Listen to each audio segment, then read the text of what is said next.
fifth question. In the given figure, if points P, Q, R and S are on the sides of a parallelogram such that AP equal to BQ equal to CR equal to DS, then prove that quadrilateral PQRS is a parallelogram. Now in the figure you will see here that this quadrilateral ABCD which is given to us is a parallelogram. There are points on the sides of this parallelogram ABCD, point P, point Q, point R and point S marked on the sides AB, BC, CD and DA respectively. Now they have said that AP, this part AP is equal to BQ equal to CR is equal to DS. And from this information we are supposed to prove that quadrilateral PQRS is a parallelogram. Now from the information they have given that AP equal to BQ equal to CR equal to DS, we can say that AP equal to CR. Okay, AP is equal to CR. AP is equal to all of this, but right now we need only AP and CR. So we write AP equal to CR. How is it got AP equal to CR? Because they have given it. So we write here given. AP equal to CR is given. We number it as 1. Also quadrilateral ABCD is a parallelogram because they said that these points are on the sides of a parallelogram, means quadrilateral ABCD is a parallelogram.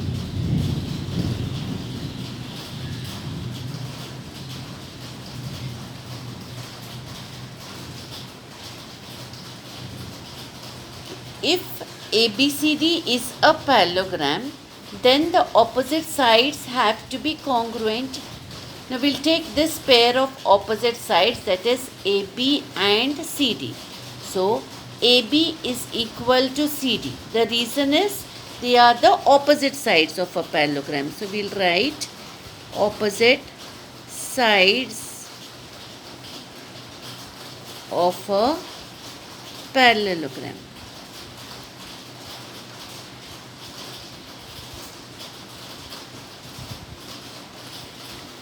Now, AB is AP plus PB. Then what is CD? CR plus RD. So we write here CR plus RD. So here AB is AP plus PB. CD is CR plus RD. Now here we can say P lies between A and B. So P lies between A and B, and here R lies between C and D. So R lies between C and D. So this is numbered as 2. So here you have AP equal to CR as 1. In 2 we have AP plus PB equal to CR plus RD.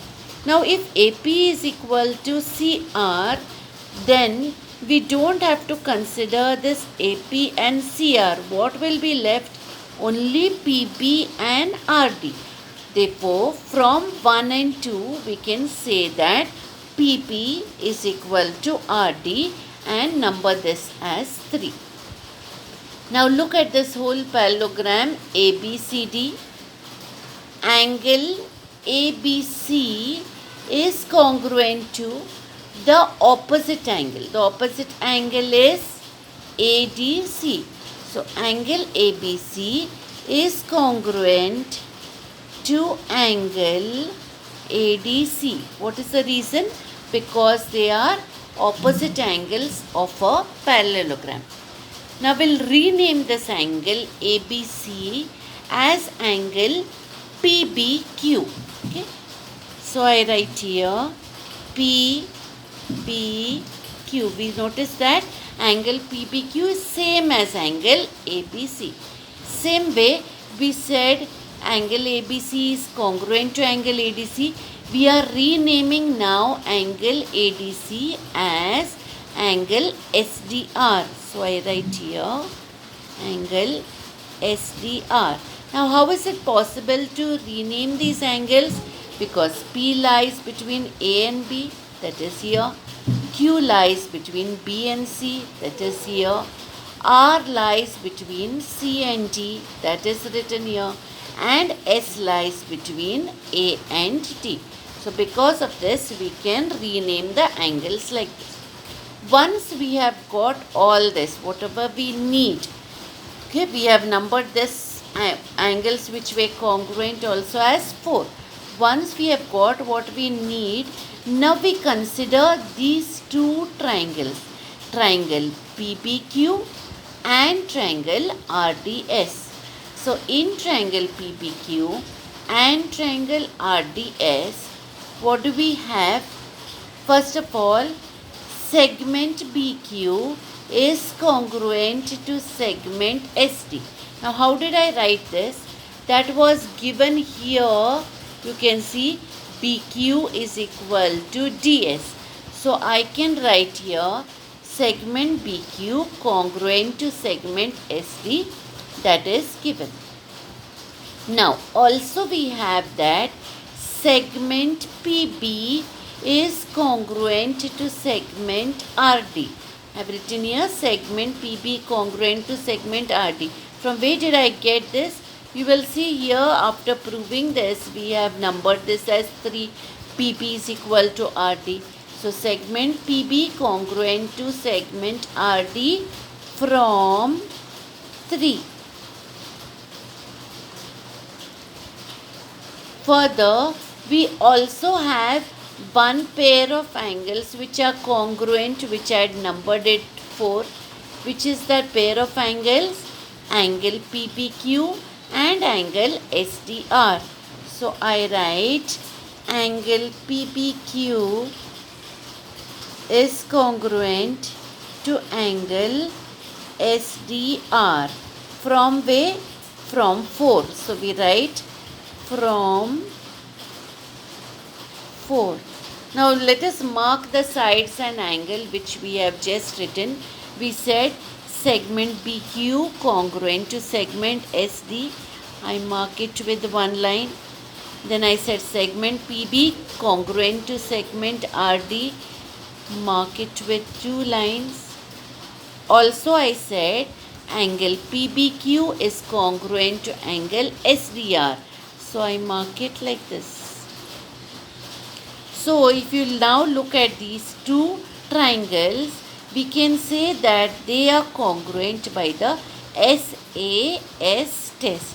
So I can say now triangle PBQ is congruent to triangle RDS by the SAS test. Now if triangle PBQ is congruent to triangle RDS, I can also say that segment PQ is congruent to segment SR. How is that possible? Because it is a pair of sides of the two triangles which are congruent. So it is by CSCT. So I say segment PQ is congruent to segment SR by CSCT. Okay, so that we number it as 5 now. Similarly, now we have taken these two triangles and proved one pair of opposite sides of this quadrilateral PQRS are congruent.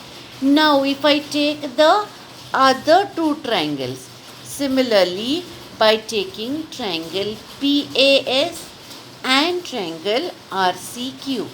So similarly by proving triangle PAS is congruent two triangle RCQ we get if we prove that these two triangles, triangle PAS and triangle RCQ are congruent, what will we get? Segment PS is congruent to segment RQ.